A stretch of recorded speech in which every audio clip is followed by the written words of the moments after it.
Hello guys, this is Mijayam. Welcome to my YouTube channel, and for today's video, nandito tayo ngayon sa Baguio at gagawa na naman tayo ng panibagong hotel room tour. Kaya wag na natin patagalin pa, tara, samahan niyo ako!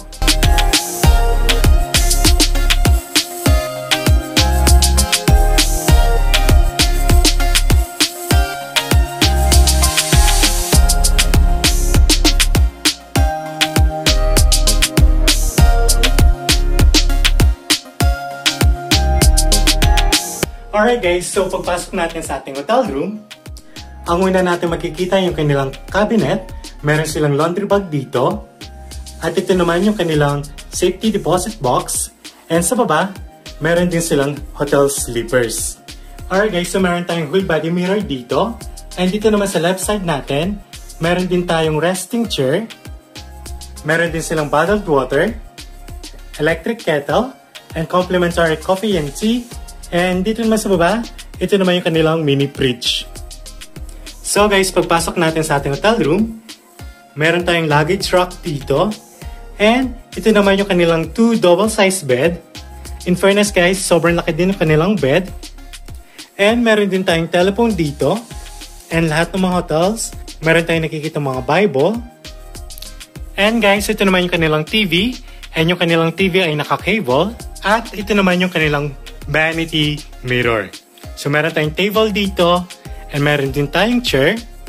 Alright guys, so yung pinaka best part ng ating hotel room ay yung kanilang veranda at sobrang ganda rin ng ating view dito.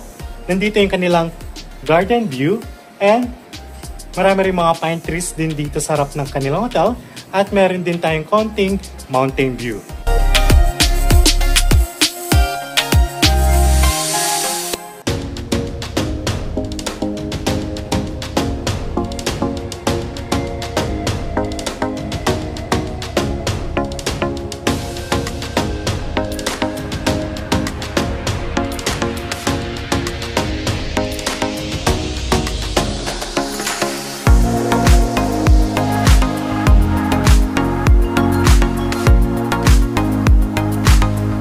Ngayon naman guys, ang papakita ko sa inyo ay yung kanilang bathroom.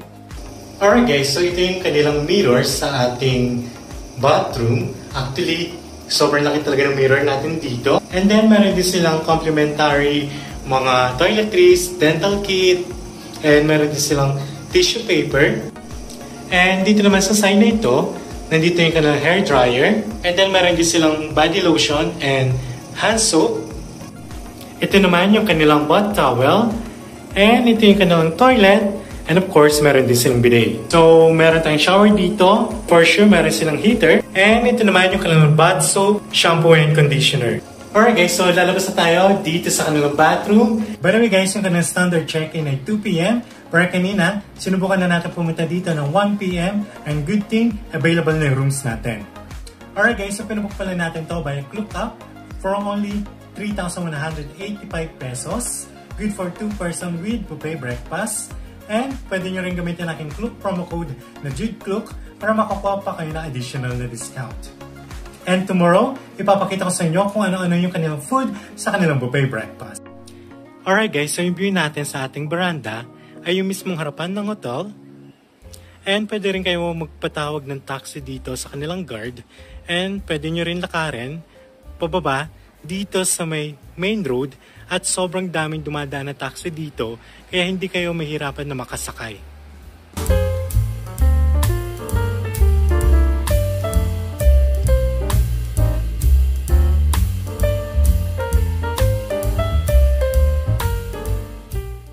The next day.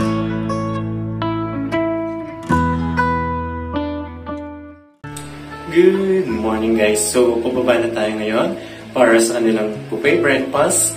So tara, samahan niyo ako!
Alright guys, so ngayon naman pupuntahan natin yung kanilang fitness gym dito sa 3rd floor.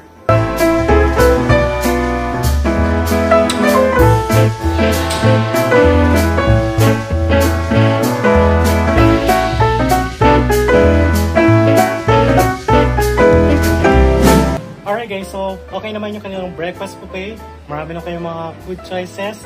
Pero kung mag-walk-in kayo dito sa kanilang breakfast buffet, nasa 550 pesos. Pero kung dito kayo nakastay, may free breakfast na sila, so sobrang sulit na rin. And tomorrow, yung kanilang breakfast, plated na lang at hindi na siya buffet. And I think konti lang yung naka-check-in ngayon dahil tomorrow, Tuesday at weekdays na.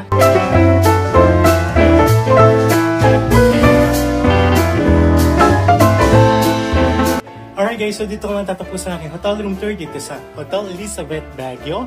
And check ko sa aking YouTube channel or YouTube playlist yung mga nagawa ko pang hotel room tour dito sa Baguio, sa Cebu, sa Boracay, sa Makati Poblacion, sa Hong Kong at marami pang iba.